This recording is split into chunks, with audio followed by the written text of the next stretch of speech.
Welcome to the Empath to Power podcast, where through interviews, stories, and science, I help you, the highly sensitive person, the empath, the recovering people pleaser, and perfectionist, move from stress, overwhelm, and anxiety to self-trust and power. I'm Lola Pickett, and it's time to stop fearing success, dare to be seen, and embrace the gifts of your sensitivity. Hello, my loves. Well, I have a repeat treat for you all in store today. I have Kimberly Johnson back with us on the show to bring more nervous system know-how and just further the conversation that we had back, I think, in episode 8. It's been a long time. We're like 100 episodes in from that point, and we get to revisit this topic of what does it mean, not just energetically, not just spiritually, to be highly sensitive, to be an empath, but physiologically.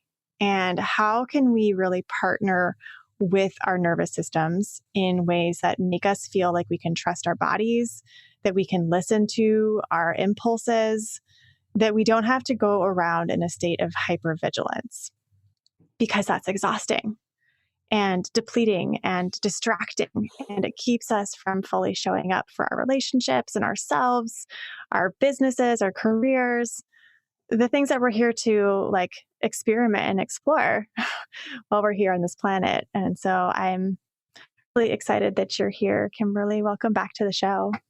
Thanks for having me. Yeah, I think we talked about money last time. We did. Yeah, it's fun to be back here. It's going to be different. And also, it's going to be different. People know, like, we actually know each other. We've actually been in this together. We have, and it would be fun to like do round number 3 and have it be in person. Who knows? That seems so radical. I know. It's like, whoa, imagine that. We could, look at that. We could like see each other. What? Wow. I know. So weird. And so just where we're at. So I was speaking to my excitement about what I'm reading in your book. So let's just start with the fact that you have a friggin' amazing book out that is just now coming out. And I would love to just have you share a bit about that as a way to start the conversation, because we're going to start at a point in chapter 1 and just see where this wants to go with nervous system and being sensitive and walking about the world in a different way. So how was this book born? So this book is called Call of the Wild: How We Heal Trauma, Awaken Our Own Power, and Use It for Good. This book was born on the heels of the most recent wave of the Me Too movement, when as I watched what feels like millions, but I guess couldn't really be millions, but lots and lots and lots of women unshaming themselves and telling their stories and reconsidering things.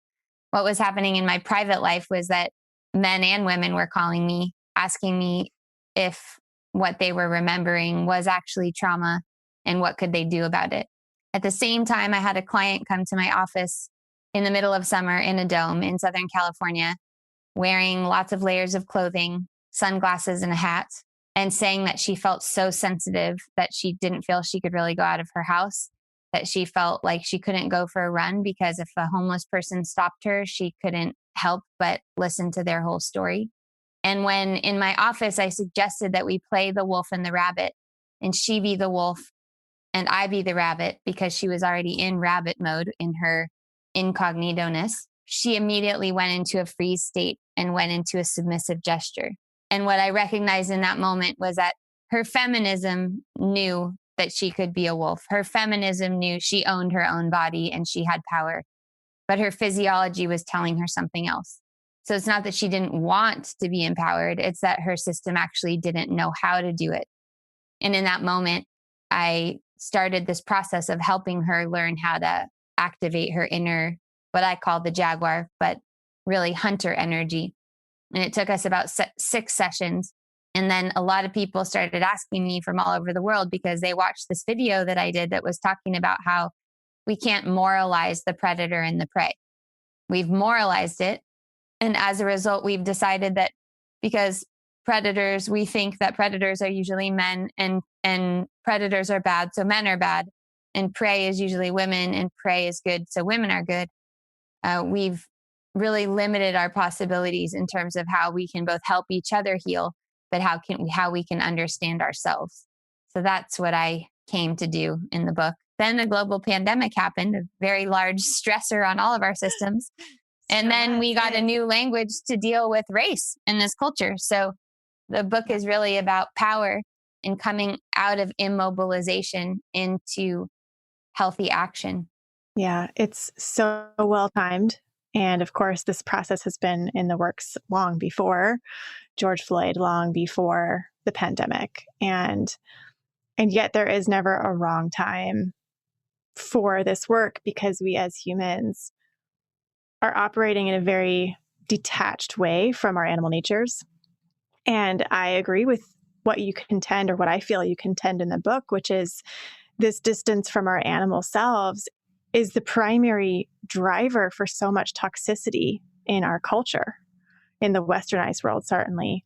And in returning to that, in a closer relationship with that, we rewild ourselves. And that doesn't, to me, like, I want to talk about this too, because I think there's a lot of misconstrued ideas around the world wild and what that looks like. And one of the things that I really, really appreciated in your course, because I took one of your Jaguar courses and it was wonderful.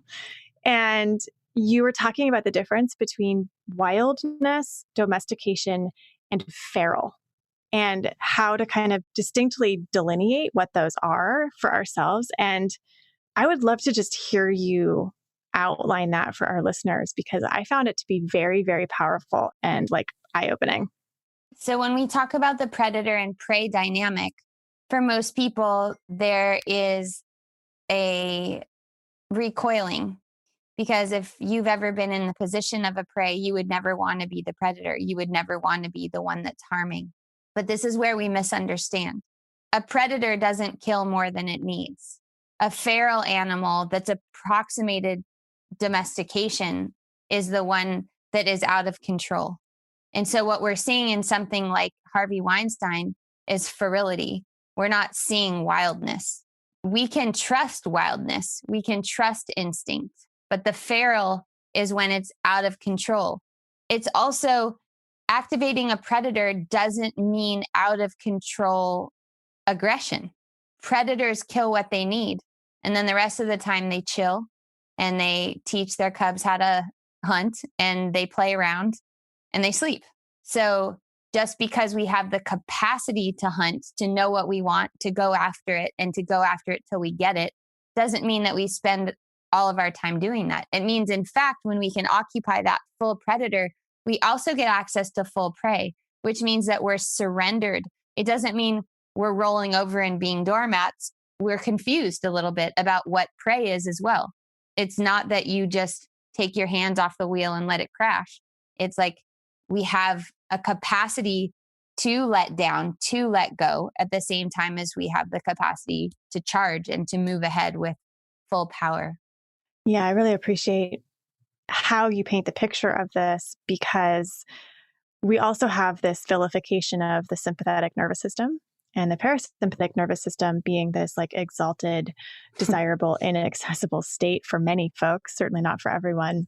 And let's unpack that a little bit too, because we do need the full range of our nervous system and cannot avoid sympathetic states. They're necessary. That's the inhale, right, on the breath. From that point into so many other places in our lives, the sympathetic nervous system has immense value and necessity. So speak to that a little bit, because I know you and I are built a little bit differently. Our patterns are a little bit different. We'll get into that too. But let's like kind of talk about the idea of regulation and the various roles that these aspects of the nervous system play, and go beyond the sympathetic and parasympathetic, because there's more to it than that too. Yes. Does that make sense? That's like a big question, but it's a great question.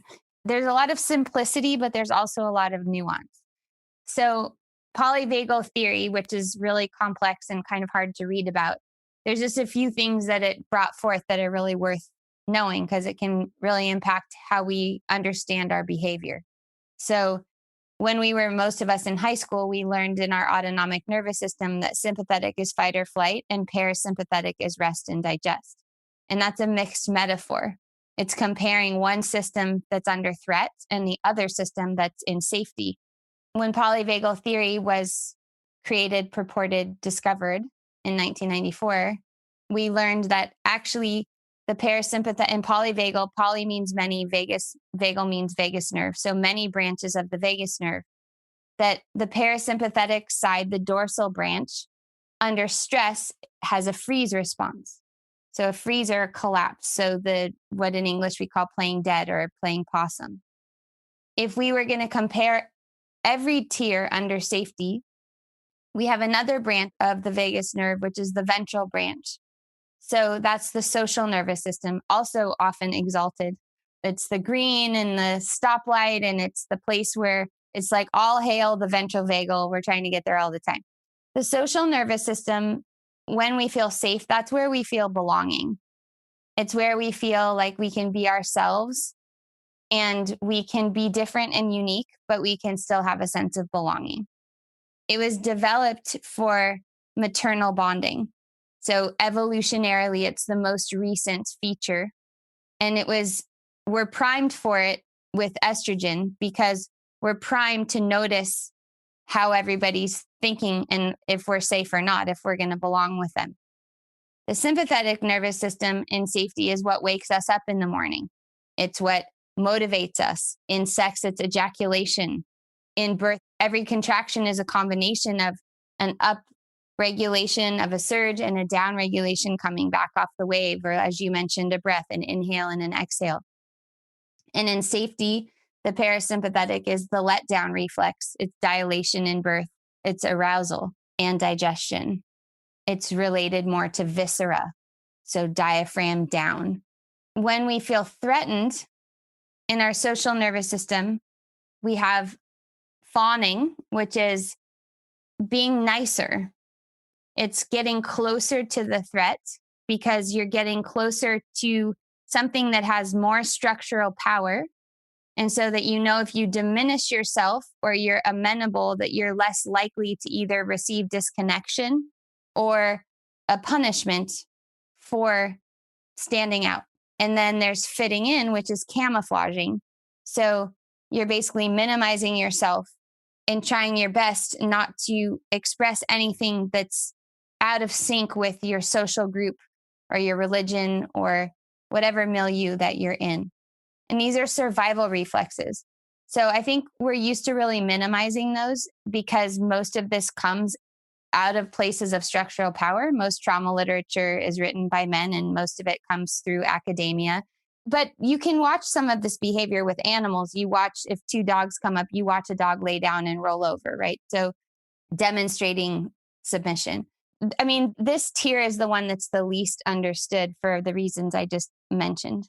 But it does explain why oftentimes, number one, it explains code switching and assimilation. So if we're talking about race, then fawning is code switching, or what it colloquially is called Uncle Tomming, behaving like the person who has the power, or assimilation, giving over everything that makes you different so that you can not be harmed or have access to something that you might need for survival.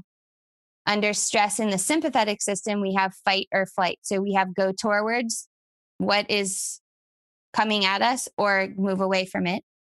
And then, as I said, in freeze, we have the deer in headlights, or we have full system shutdown, fainting, wetting your pants, those kinds of things. But those are all the fullest extent of the threat reaction. And we're spiraling up and down through these cycles all the time. How is that? Great. Okay. Yeah, great. And I love and appreciate the context that you give to under threat and not under threat, because it helps to give equity to the states of being that our body is expressing.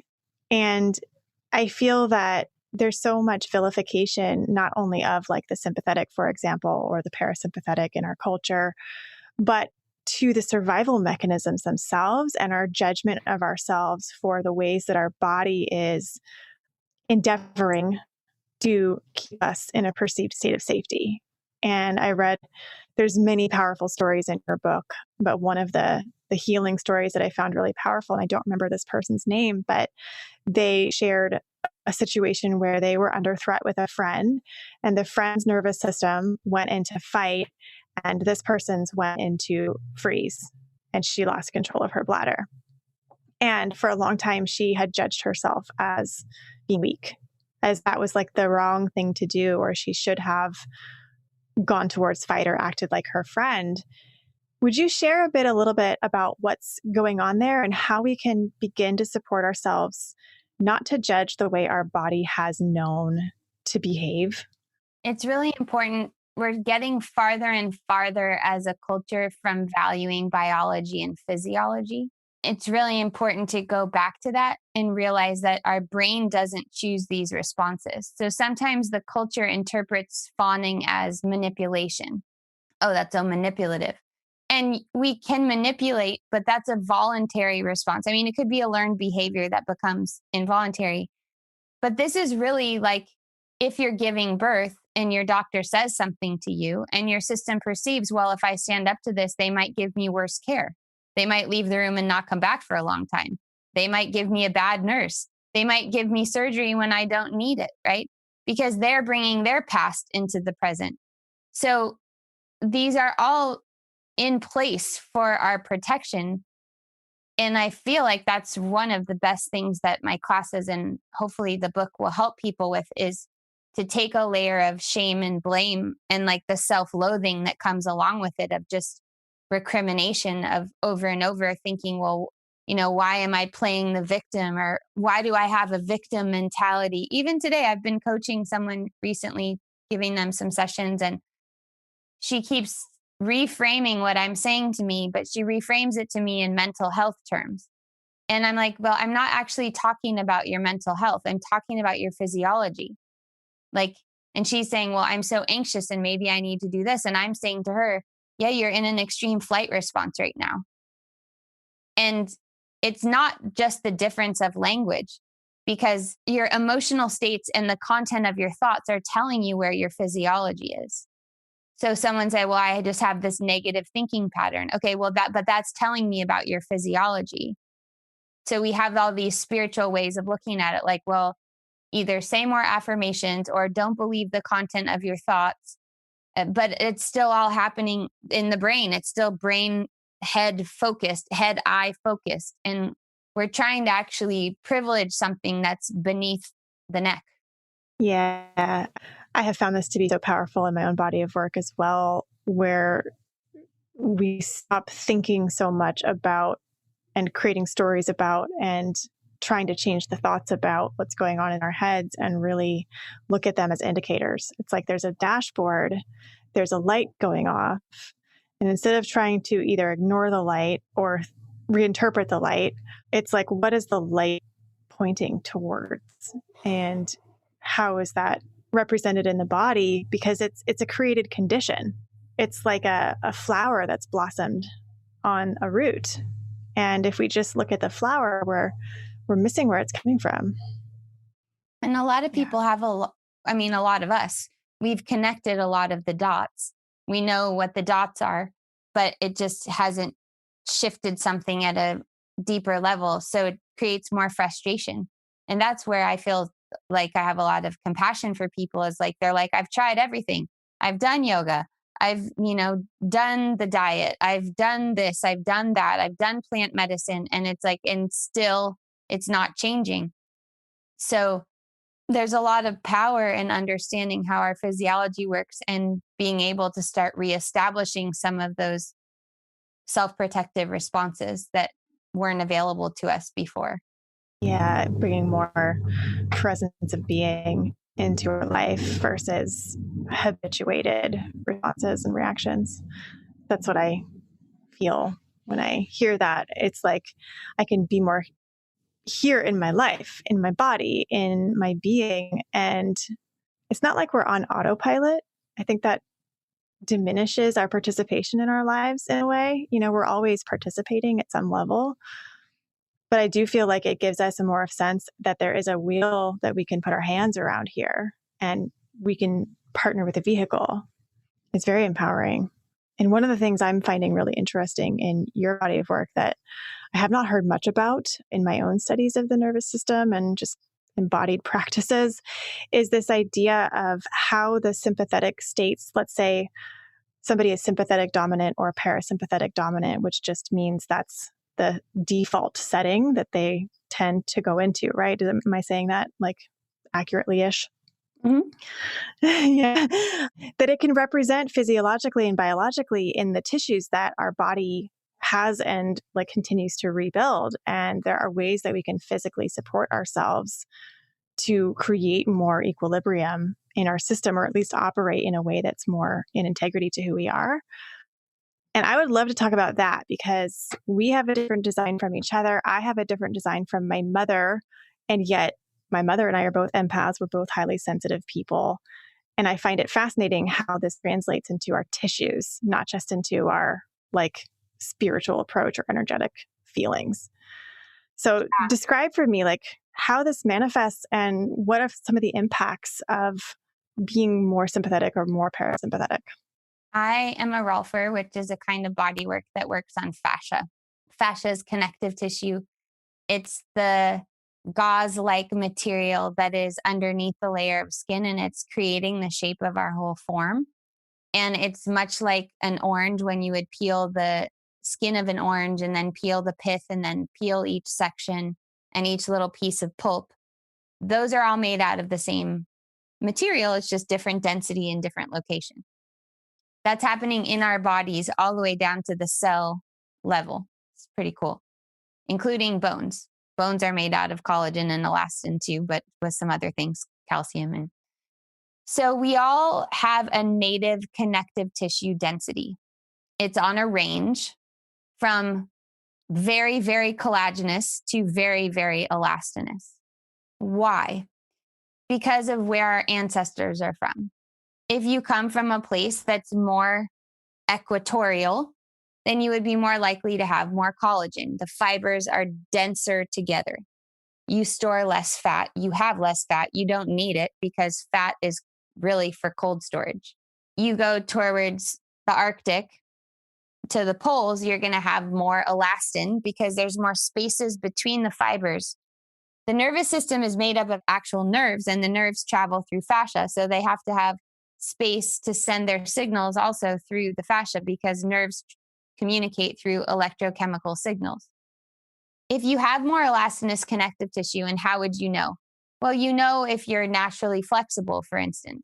Like right now, I haven't stretched in forever, and I did do, decades of yoga, but if I fold over, I can just put my palms flat on the floor. I'm more likely to probably predispose towards yoga because I would like to do something that I'm good at. I'm terrible at running, sprinting, because my fibers don't get together very easily. I found out about this because after I had a baby, I had a prolapse. And then when I started learning more about connective tissue, I learned, and then I also was a vegetarian. And I was also doing all of these other things predisposing me towards parasympathetic responses. So some people are very, very elastinous. That's like Ehlers-Danlos syndrome, connective tissue disorders, where some people, their joints dislocate really, really easily. But their connective tissue has tons of elastin. Some people are really collagenous. I once gave a bodywork session to someone where I had to put my table next to the wall and I had to climb my feet up the wall to pile drive to get enough strength and leverage for that person to actually feel very much. They were very collagenous. So we tend to think of these responses as, well, they're just conditioned or learned responses. But actually, our hormones, estrogen and oxytocin, predispose us towards certain things in our social nervous system. And the way that our connective tissue is made also predisposes us towards certain things. And that's in the literature. Nicholas Gonzalez, who was one of Kelly Brogan's teachers. It's also in the literature, Vincent Medici, who taught my mentor, Ellen Heed. So that's where the nervous system connective tissue piece is coming from. I'm pausing this conversation for just a second to ask you a question. Are you here because you want to create change in your life, but you don't want to compromise who you are, and you want to honor the fact that you are a highly sensitive soul? Then I'm going to invite you to listen to what becomes possible when you say a wholehearted yes to joining Empathology and our incredible community of students. Empathology came in front of me and it gave me hope in a way that Western medicine had been failing me. So yeah, it was just a gift at the perfect moment. This is really helping build a strong foundation and not a weak one to, help us carry on and kick butt. So I want to say that empathology really helped me get grounded and understand my own ways of responding to things in the external world. And big vote yes for all things Lola and Tigray and empathology.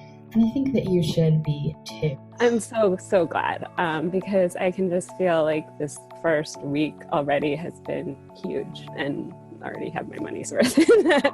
Having the community and the class to work through stuff, it really opened me and my eyes to noticing what wasn't serving me anymore and what wasn't healthy and what my highest self was saying. After all the feelings of, will I ever really feel something again? Am I not coping with something? Am I numb? And will I ever be able to process all the things that I know have happened? I'm open again. What I would say to somebody who is considering empathology is the support of everyone going through the program is second to none. Because yes, we are all in it together. We also support their sense of agency, and that is so empowering. I love when I have the tools and can use them successfully, and it feels so great. It just feels so wonderful and so empowering, and to use them healthily, my powers as it would be. It's just been very, very positive. Empathology gave me what I needed to get through that. So it's going to be so supportive, and whatever your goals are right now, so supportive for you and your relationships and your relationship with yourself. So do it. There's no reason not to. This is amazing because I'm not the only one. I'm not the only one. And I'm loved. And it's the growth. I took my life back from your class. I hope you know that. Okay, it's me again. Aren't they the most incredible humans you've ever had the privilege to listen to?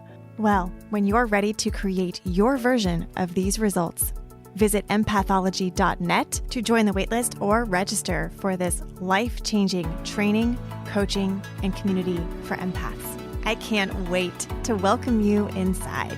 Once again, that's empathology.net. And now, back to this episode. I find it so interesting because we like to blame ourselves. We like to blame our immediate family of origin for the way things turned out, or our culture. And sometimes that blame is well placed, even if it's not always helpful. And there's more complex sources of the design of our bodies and how that design impacts our behavioral choices and our patterns of perception. And boundaries. Fascia is boundaries, right? Exactly. And so that's what was really helpful for me too, is because if you're more parasympathetically dominant and you have more elastinous connective tissue, it's more permeable. So you just have less of a boundary to the world. And you're also likely to be hypersensitive to things because you perceive them faster because the nerve signals are traveling faster. So you might be someone who you're like, well, actually, I feel worse after I get a massage. Why? Because massage is trying to stretch connective tissue. All massage is not created equal, but sometimes people are like, God, everyone else thinks jacuzzis are relaxing and everyone else thinks that yoga makes you feel so good. It just makes me chaotic, disorganized, and kind of out of it, Whereas for someone else, they're like sympathetically dominant and like everything they want is to be in a hot sauna. Whereas for me, I do ice work because that consolidates my energy and that brings me to the midline and it provokes a sympathetic response. Yeah. Yeah. My mom and I, for example, are exact opposites on that plane. I love a sauna. I love hot tubs. I love taking the hottest possible showers. I'm definitely more sympathetic dominant than she is. And we recently went to go stay in the desert, and there was a Swedish style sauna, a steam sauna with hot rocks. And my husband and I both are very similar in our composure and just the way that we operate. And we laugh that we probably are some distant cousins from each other, but luckily not in a dangerous sense. But we're, enjoying the sauna and just loving the heat's softening capacity, right? The ability for it to relax our tissues and help us release toxins and just sweat and enjoy. And we came home and my mom was like, I would pass out. Like, there is no way you would not find me in that sauna. You could not pay me enough money to go in that sauna. No way. And I love people learning listening. these things. They might, I like going in saunas too. I like doing both. And people listening might be going, well, I like both. And they also might be saying, well, I hate ice. Well, everyone says they hate ice until they do it, right? Like, there's no human on earth that goes like, oh, I love being cold, for instance. Right. Everyone goes, I don't like cold. So this is where it comes to like animal nature, where there's something in my physiology that once I did it, I was like, oh, I need this. And then I started doing it. For me, because I began to tolerate sympathetic charge, my histamine response reprogrammed itself. I got rid of allergies. There's a few other things that happened, but that's the one that comes to mind. If you were going to ask me, do I want to take a hot or a cold shower? I'm going to say hot. And if you're going to say, do you want it lukewarm or hot? I'm going to say, I want to take a hot shower. It's just a matter of degree. And also recognizing, like, my blood pressure, someone who's more collagenous is more likely to have high blood pressure and more likely to tend towards anxiety. Someone who's parasympathetic is more likely to have low blood pressure and go towards depression. That just gives me information that if I'm loving a hot shower, that's fine, but maybe I'm going towards my pattern. And for years, that's what I did. I was spaced out. I did tons of yoga. I didn't eat any meat, and I had some freeze trauma. And so I walked around spaced out a lot of the time. I didn't really know that until I wasn't spaced out anymore. I knew I didn't feel great. I knew I was relying on my practices to try to feel okay. But from the outside, I had no reason to feel bad. Like, I was doing work I loved.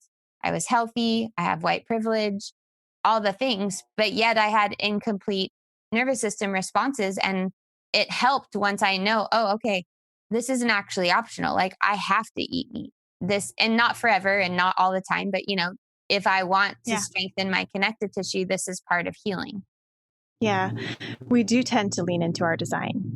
I find that to be very much the case. I mean, what's familiar, even though we don't know that's necessarily what we're doing, is safe feeling to our systems. It's less activating. And so many of us are spending a lot of our time being in activation, in dysregulation, that it's natural to want to lean into somewhere where you have relief. So if you are hearing yourself in this conversation and going, well, I'm still seeking comfort, or I am staying with what's familiar, that's something to be accepting of as understandable, as a natural impulse. We're not and you should never throw yourself off a cliff. Like, you shouldn't go, right. I went into an ice bath because I legitimately wanted to, not because I thought I should, or someone told me it was good for me, or I was proving something to someone. I did it because I wanted to do it. And I actually do love it. The people that I do it with think I'm lying, but I'm not. I do love it. I am all about seeking things that are truly pleasurable. And so if somebody could sidle into something that was maybe comfortable, but also pleasurable, and like really let yourself feel that pleasure, because a lot of times we're doing the comfort, but we're beating ourselves up for it the whole time. So it's not even having the impact that it could have, So what if you're elastinous and you want to go take a long hot bath? Do it. Enjoy it. And enjoy it while you're doing it, right? Because then you actually get it. You get the thing. And then you can tell if that's actually what you want. Because we have a cultural difficulty with satiation. We don't know when we're satiated. We don't know when is enough. Whether that's food, whether that's sex, whether that's meditation, whether that's hot or cold. It's like, If you think that you want something, you want chocolate, then decide to have it, enjoy it while you're having it, and then recognize what is enough. And then let yourself relish in the enoughness. But usually most people are living with so much static and doubt about every choice. And that sometimes also, that's really my beef with like trauma sensitivity, is like, quote unquote, trauma sensitive people are just tentative. They're just asking lots of questions and they don't feel confident in what it is that they're offering. And so that tentativeness makes us feel unsafe.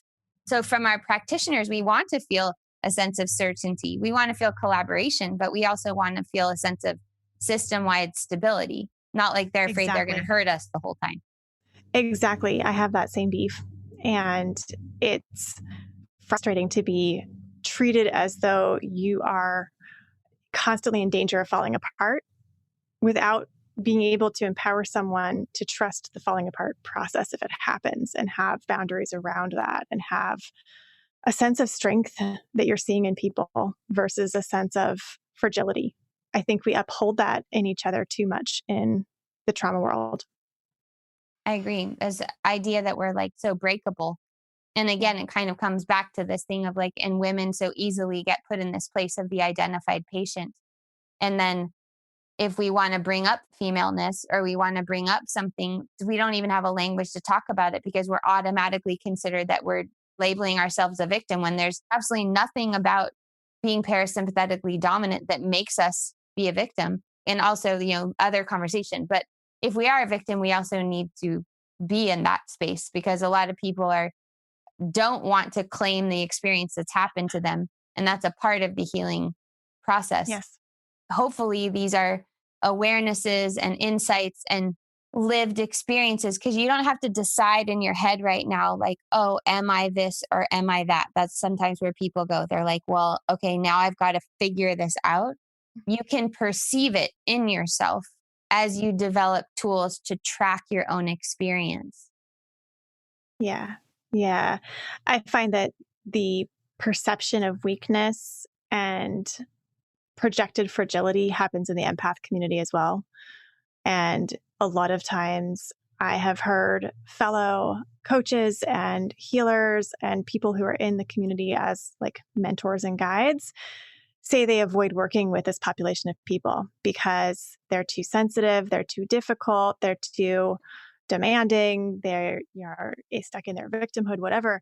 And I'm like, that is not my experience. That's not my experience of this community at all. These are very strong people who need someone to uphold them in that strength and not say, oh, you're an empath, so let's like walk around on eggshells. And, it's so sensitive. It's like, this is the world we're in. It's full on.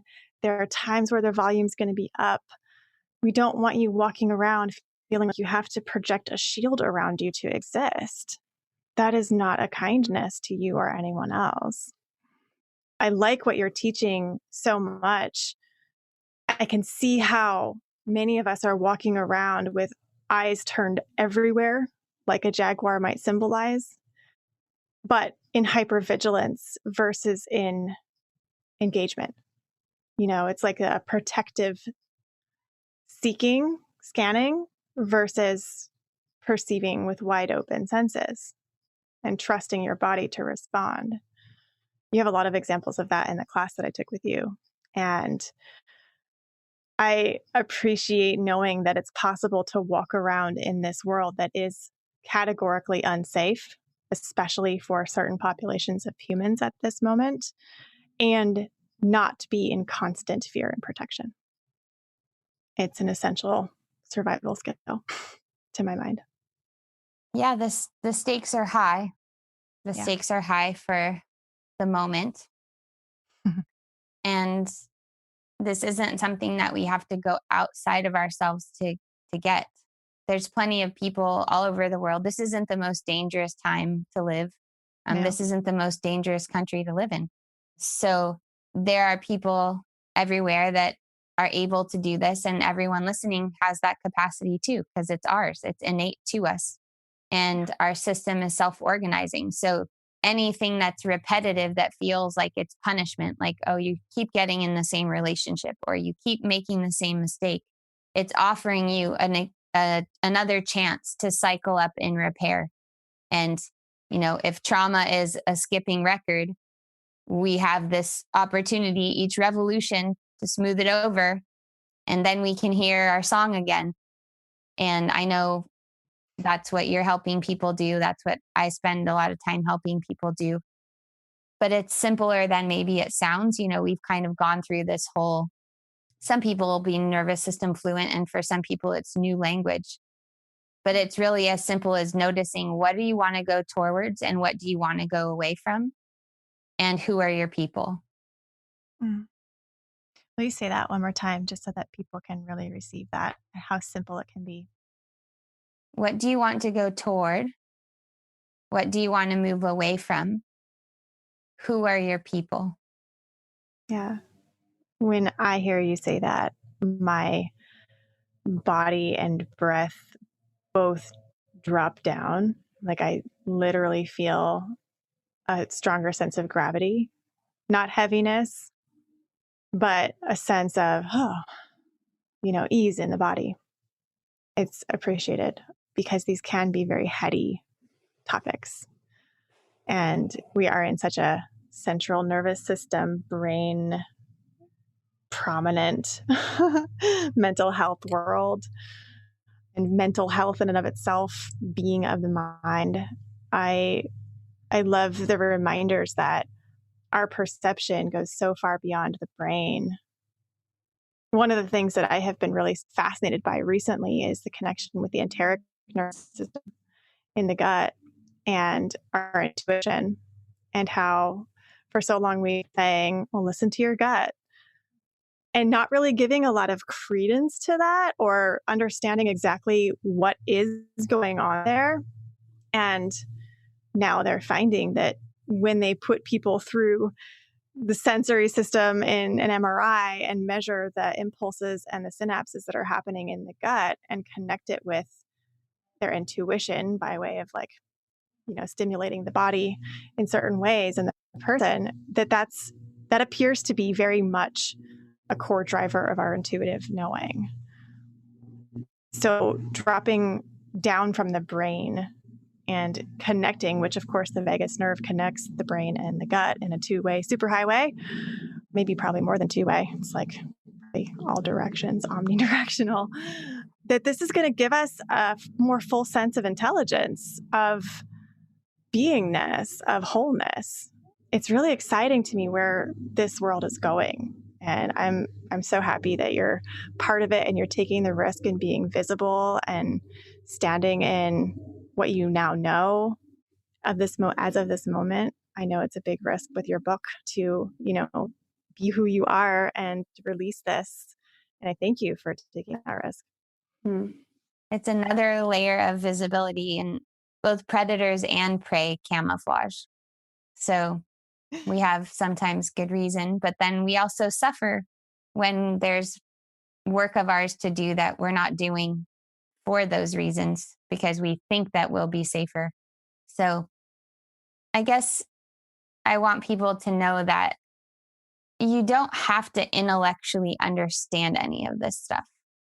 Every culture on Earth, except for this white overculture, has ways of connecting to the Earth, metabolizing difficulty, being with one another in play and in joyfulness. People oftentimes say, well, what do I do with my kids? It's like kids are playing all the time. They're doing these renegotiations. They're playing cat and mouse. They're playing hide and seek. They're doing pushing and pulling. So these are organic tendencies. I understand if you're listening and you're like, well, I don't want to go play, or I just don't feel like I can. But it's just to say that a good life can be very simple. And some of the people that I work with, the trauma is real. It's intense. Being in a female body in this culture, there's a lot of opportunity for trauma. And whether that's medically or reproductively or sexually.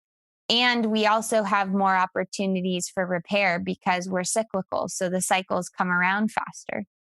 And I just want people to understand that our biology actually has tons of clues for us, more than our brain has for us, because you already probably know why you're feeling the way you're feeling. It's just the question of what to do about it. Even if you were to just imagine that your enteric nervous system, which is your guts basically, has something to do with your intuition, then what would it be like if you made digestion the most important thing instead of something like affirmations or cognitive behavioral therapy? And there's nothing wrong with those things. And maybe someone says, well, I'm doing them all. But we're also living in a challenging time. Being a Homo sapiens right now, it's like we're struggling with basic mammalian features. Yeah. So anything that we're working on, my first book was about the postpartum period. And then now 3 years later, all these people write to me and say, well, that's great, but it's also impossible. And it's like, yeah, because we're in cultural purgatory and we're in this place where as individuals, we know we need things, but the culture is not there to support it. So we have to rebuild tribe and rebuild culture. And it's a big task, but we can do it. And if we just know, okay, go back to the body, go back to biology. It's not that simple because your body might be giving you messages you don't understand.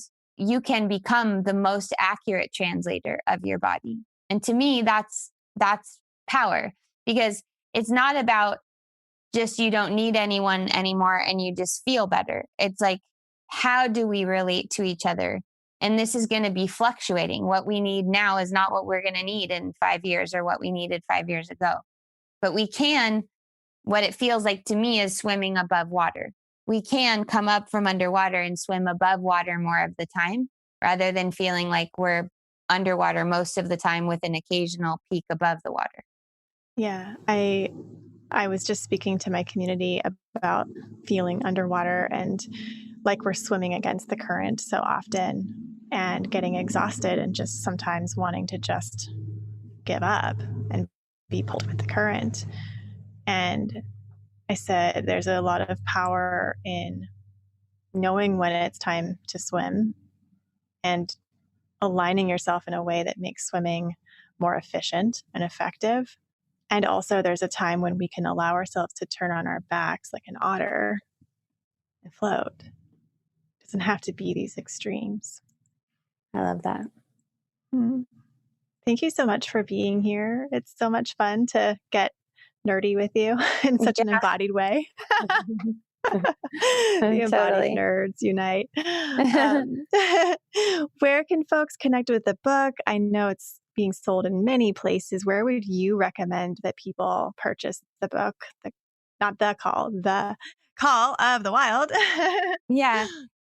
Any bookstore, we love supporting the indies, but sometimes that's hard. And the big A just makes it so easy. My book's already on sale there. I'm just like, really? But yeah, the indies is always nice to support. My website's KimberlyAnnJohnson.com. If you want to read the first chapter to just check it out and see if you want it, you can go to KimberlyAnnJohnson.com/chapter. And I have a podcast called Sex, Birth, Trauma. And on that podcast, I've started doing like just little mini, I call them Jaguar Bites, which are just little mini nervous system things. And there's one on fascia that's on there. Awesome. We will hook the link to that episode and to your show in our show notes so we can cross-pollinate.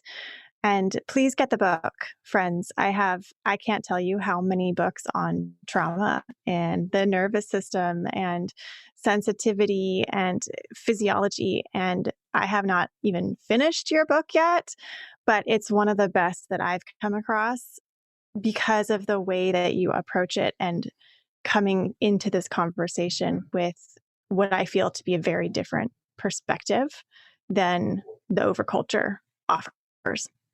Thank you. You're welcome. All right, everyone. Thank you so much for being with us today, receiving what is here for you now. And I trust that there is something here for you now. This is one of those episodes that you may want to bookmark and return to every once in a while, because what I find is that awareness blossoms in layers. And when we are ready to receive the next layer, it becomes available to us, even in things that we have listened to or experienced before. So it never does any harm to repeat something that you found value in once. Appreciating you for listening, appreciating you, Kimberly, for your work. And I cannot wait to continue to witness and support its evolution. I know that this is not the end, and I'm curious endlessly where Jaguar will continue to take you. Thank you. Thanks, everyone. We'll see you next time. Bye for now.